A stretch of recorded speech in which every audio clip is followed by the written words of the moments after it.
সুপ্রিয় শিক্ষার্থীবৃন্দ, গত ক্লাসে আমি প্রোনাউন রেফারেন্স কি, আনক্লিয়ার প্রোনাউন রেফারেন্স কি এবং প্রোনাউন রেফারেন্সের সার্বিক যে ত্রুটিগুলো হয় সেইগুলো দেখিয়েছি।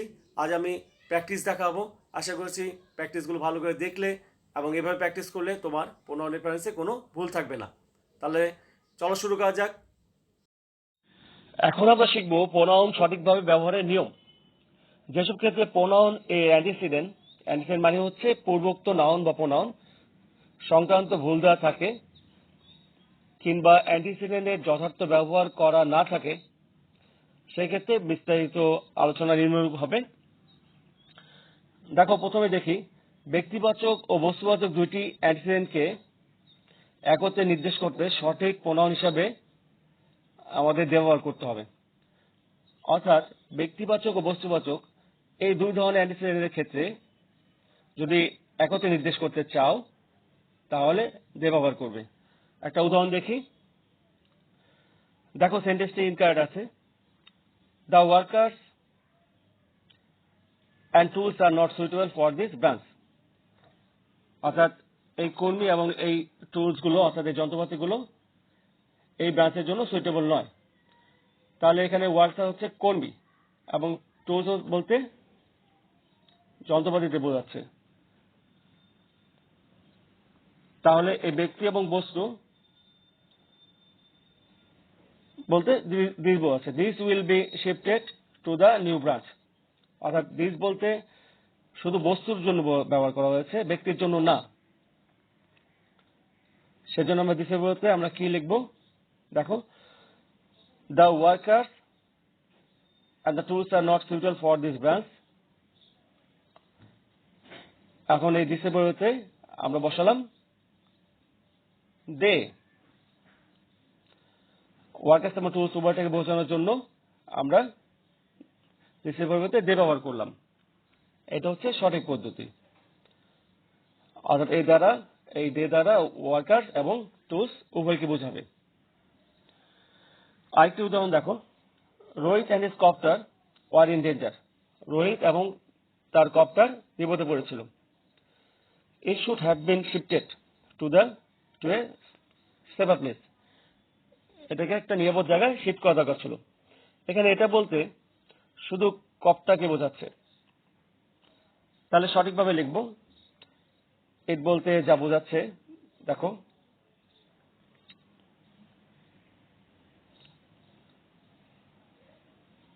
সেক্ষেত্রে আমি ইটের বলতে দিয়ে দিব। দেখো, Rohit and his copter were in danger.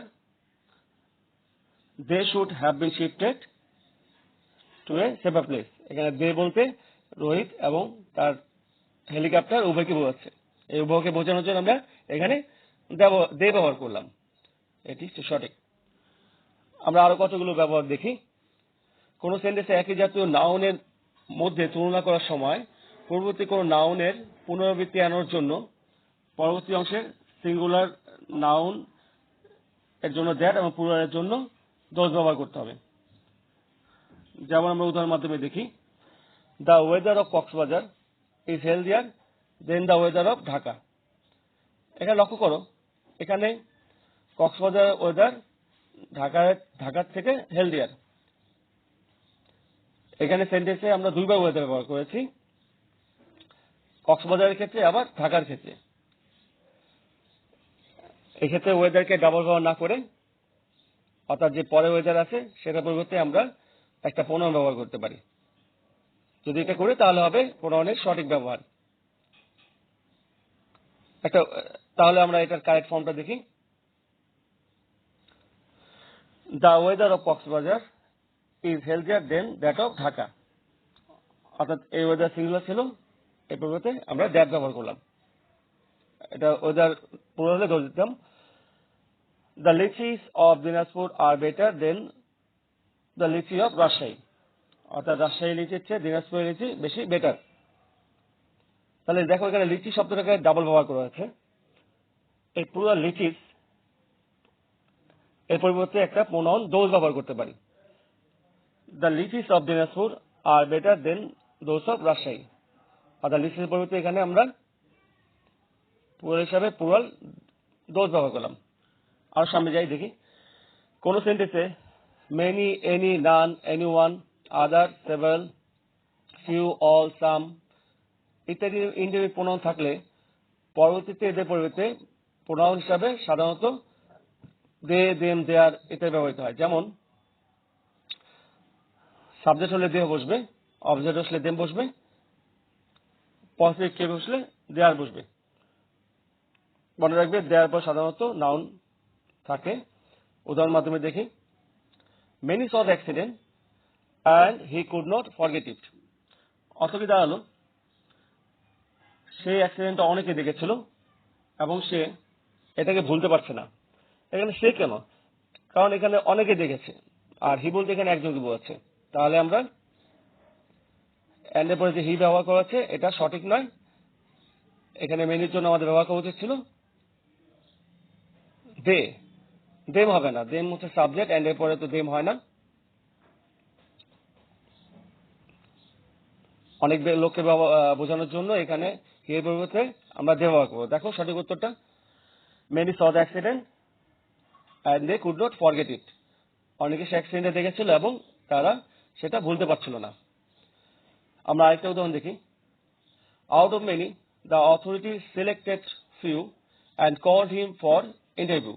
অনেকের মধ্যে অথরিটি কয়েকজনকে সিলেক্ট করেছে এবং তাকে ইন্টারভিউর জন্য ডেকেছে। এখানে তাকে বলতে কাকে বোঝাচ্ছে? এখানে হিম বলতে ফিউকে বোঝাচ্ছে, কিন্তু ফিউর ক্ষেত্রে তো আর হিম হবে না, তাই না? এখানে হিম বলতে একজনকে বোঝাচ্ছে। ফিউর পরিবর্তে হিমের জায়গায় বসাবো them and call them for interview. তাহলে দেখো, out of many the authority selected few. অনেকের মধ্য থেকে অথরিটি কর্তৃপক্ষ কয়েকজনকে সিলেক্ট করেছিল এবং তাদেরকে ইন্টারভিউর জন্য ডেকেছিল। এখানে হিম বলতে সিঙ্গুলার, এখানে ফিউ কিন্তু প্লুরাল বোঝায়, তাই এখানে হিমের পরিবর্তে দেম বসিয়েছি। দেম বলতে এখানে ফিউকে বোঝাচ্ছে। আরেকটি উদাহরণ দেখো, some attended the seminar and submitted her address. সেমিনারে কিছু লোক অ্যাটেন্ড করেছিল এবং তার অ্যাড্রেস জমা দিয়েছিল। এখানে তার অ্যাড্রেস কেন হবে? সাম বলতে তো বেশ কিছু লোক বোঝাচ্ছে। তাহলে এটা উত্তর হওয়া উচিত ছিল হারের পরিবর্তে সাম বলতে যাকে বোঝাচ্ছে তাদের জন্য আমাদের দেয়ার ব্যবহার করা দরকার ছিল। তাহলে উত্তর হবে এরকম, দেখো, some attend the seminar and submitted their address. Their বলতে এখানে কাদের বোঝাচ্ছে? সাম পিপলকে বোঝাচ্ছে যারা সেমিনার অ্যাটেন্ড করেছিল। আমরা এবার প্র্যাকটিস করবো আনক্লিয়ার প্রোনাউন ডিফারেন্স। দেখো কোশ্চেনটা কিভাবে আসে।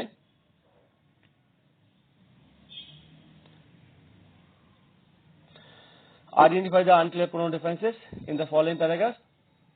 When necessary, rewrite the sentence so that the pronoun differences are clear. এই প্যারাগ্রাফটি আমরা পড়ে আনক্লিয়ার প্রোনাউনগুলোকে খুঁজে বের করব এবং সেগুলোকে ক্লিয়ার করব এবং তার নিচে কিন্তু আন্ডারলাইন করব। প্যারাগ্রাফটি পড়ি। There lived a man in a village which had a great attention to English. এক গ্রামে এক লোক বাস করত, তার ইংরেজির প্রতি আকর্ষণ ছিল। এখানে হুইচ দ্বারা বস্তুকে বোঝাচ্ছে, ব্যক্তিকে বোঝানোর দরকার ছিল। এক গ্রামে এক লোক বাস করত এবং সেই লোকটার ইংরেজির প্রতি আকর্ষণ ছিল। অর্থাৎ হুইচ বলতে এখানে লোকটাকে যে বুঝিয়েছে সেটা ভুল, তাই না? হুইচটা এখানে ভুল দেওয়া আছে। এর উত্তরটা হবে হু। ম্যান বলতে এখানে মানুষ, এর ক্ষেত্রে হু ব্যবহার করা হবে। অর্থাৎ সঠিক প্রোনাউনটা কি হবে? এখানে এই হুইচটাকে পরিবর্তন করতে হবে, তাই তো? হুইচের পরিবর্তে হবে হু। এই হু লেখে আমরা আন্ডারলাইন করব। Though he was dull-headed, যদিও সে dull-headed ছিল, he went to a teacher in order to learn English well. সে একজন টিচার কাছে গিয়েছিল ইংরেজি ভালো করে শেখার জন্য। এখানে তেমন কোনো ভুল নেই। He tried his best to teach the man. এখানে হি বলতে কাকে বোঝাচ্ছে দেখো, যা টিচারকে বোঝাচ্ছে না ডালেটের লোকটাকে বোঝাচ্ছে সেটা আমরা ক্লিয়ার না। সেটা ক্লিয়ার করার জন্য আমরা হি প্রোনাউনের পরিবর্তে আরেকটি সঠিক প্রোনাউন ব্যবহার করব। হি বলতে কাকে বোঝাচ্ছে? হি ট্রাইড হিজ বেস্ট, সে তার সর্বোত্তম চেষ্টা করেছিল। এখানে সে কে? সে দ্বারা ওই টিচারকে বোঝাচ্ছে, তাই না? তাহলে উত্তর হবে দ্য টিচার। প্রথম পরিচয়ের ক্ষেত্রে আমরা টিচার ইউজ করেছি, এ টিচার। পরের ক্ষেত্রে পরবর্তী ক্ষেত্রে আমরা দি টিচার ব্যবহার করব। একই প্যাসেজের ক্ষেত্রে এরকম আসলে এ টিচার, পরবর্তী ক্ষেত্রে দা ব্যবহার করা হয়। এই জন্য আমরা এ টিচার না দিয়ে দা টিচার ব্যবহার করেছি। The teacher tries his best but he learned only 3 English words, yes, no and very good. Teacher সর্বোত্তম চেষ্টা করে গেল, কিন্তু সে শুধু 3টি শব্দ শিখল। কি কি শিখেছিল? ইয়েস, নো এবং ভেরি গুড, এই 3টি শিখেছিল। এখানে আর কোনো ভুল পাচ্ছি না। দো the man did not know the meaning of it, এখানে ইট কেন? যদিও লোকটি অর্থাৎ যে শিখছে সেই লোকটি এটার অর্থ বুঝতো না, ইট, সে 3টি শব্দ শিখেছিল, ইয়েস, নো এবং ভেরি গুড। এখানে ইট ব্যবহার না করে আমাদের অন্য কিছু ব্যবহার করা উচিত, কারণ ইট বলতে 3টি শব্দকে বোঝাচ্ছে। ইট বলতে তো একটা শব্দ বোঝায়, হয় ইয়েস বা নো বা ভেরি গুডকে, কিন্তু সে 3টি আইটেম শিখেছিল। তাই এই ইটে পরিবর্তে আমরা কি ব্যবহার করবো? দেম ব্যবহার করব। The meaning of them, he use them frequently in their conversation with others. সে ব্যবহার করত in their conversation with others. Their conversation, এখানে হিজ কনভারসেশন হবে, ওই লোকটি কথা বলতো। তাহলে ইন দেয়ার কনভারসেশন না বলে আমরা কি লিখবো দেখো, দেয়ারের পরিবর্তে যে লোকটি নতুন শিখেছে, তাই না? হিজ কনভারসেশন, অর্থাৎ দেয়ার উঠিয়ে দিয়ে আমরা এখানে হিজ ব্যবহার করলাম, হিজের নিচে আন্ডারলাইন করব। He did not understand that a little learning is a dangerous thing, say and which came true in his life afterwards, and which came true, which যদি ব্যবহার করি and তাহলে ব্যবহার করা যাবে না, তাই না? and এর পরে which হয় না সাধারণত, তাহলে এখানে which ব্যবহার করাটা ভুল আছে, বুঝতে পারছো হয়তো। আমরা তাহলে ভাবি, তাহলে which এর পরিবর্তে কি হবে বলতো?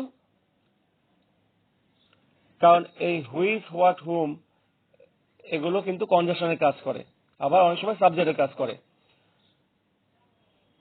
তাই এখানে হুইচ উঠিয়ে দিয়ে আমরা ইট কেম ট্রু, অর্থাৎ হুইচের পরিবর্তে কি ব্যবহার করব? হুইচের পরিবর্তে আমরা ইট ব্যবহার করব। হ্যাঁ, তাহলে উত্তরটা হবে it came true and he life afterwards. প্রথমে দেখো কি হলো, হুইচের পরিবর্তে হু হয়েছে, অর্থাৎ একটা প্রণয়ের পরিবর্তে আরেকটা প্রণয়ন ব্যবহার করলাম। দ্বিতীয়টি দেখো, হি ছিল একটা প্রণয়ন, তার পরিবর্তে আমরা একটা নাউন ব্যবহার করেছি। তৃতীয়টি দেখো, ইট ছিল সিঙ্গুলার, এটাকে আমরা প্লুরাল ব্যবহার করেছি, প্লুরাল ফর্মটা ছিল দেম ফর্মটা ব্যবহার করেছি, তাই তো? এবং চতুর্থটি দেখো, দেয়ারের পরিবর্তে আমরা কি ব্যবহার করেছি? হিজ ব্যবহার করেছি, অর্থাৎ তাদের কনভারসেশন না, এটা ছিল তার conversation, his, in his conversation. আর এখানে 5 নাম্বার দেখো, বা হুইচ ছিল, হুইচের পরিবর্তে আমরা ব্যবহার করেছি ইট ব্যবহার করেছি, সঠিক প্রণয়ন। লাল যে বক্সগুলো আছে, এই বক্সের মধ্যে ওই শব্দগুলো লিখে তুমি আন্ডারলাইন করবে। পরীক্ষায় কিন্তু তোমাকে সম্পূর্ণ প্যাসেজ তুলতে হবে, এখানে শুধু উত্তর লেখার কোনো সুযোগ নাই। এই বিষয়টা একেবারে খেয়াল রাখবে যাতে ভুল না হয়। হ্যালো স্টুডেন্টস, প্রোনাউন রেফারেন্সের আজ দ্বিতীয় এবং ফাইনাল ক্লাস শেষ হলো। আমি প্রথম ক্লাস কীভাবে করেছিলাম, প্রোনাউন রেফারেন্স কি, আনক্লিয়ার প্রোনাউন রেফারেন্স কি এবং প্রোনাউন রেফারেন্সের যে সার্বিক ত্রুটিগুলো হয় সেগুলো দেখিয়েছিলাম। এবং আজকের ক্লাসে প্রোনাউন রেফারেন্সের রুলসগুলো, পাশাপাশি প্যাসেজ ওয়াইজ কীভাবে প্র্যাকটিস করতে হয়, অর্থাৎ বোর্ড স্ট্যান্ডার্ড কীভাবে প্র্যাকটিস করতে হয় সেগুলো দেখালাম। যদি তুমি এভাবে প্র্যাকটিসগুলো চালিয়ে যেতে চাও তাহলে কি করতে হবে, তোমাকে বেশি বেশি করে আজকে যে রুলসগুলো দেখালাম, গতদিন যেই রুলসগুলো দেখিয়েছি সেগুলো বেশি বেশি করে ফলো করতে হবে। তাহলে আমার মনে হয় প্রোনাউন রেফারেন্স নিয়ে কোনো দুশ্চিন্তা থাকবে না এবং পরীক্ষা পাস পাবে। তাহলে আজকে এই পর্যন্তই, আবার দেখা হবে, ভালো থাকবে, থ্যাংক ইউ।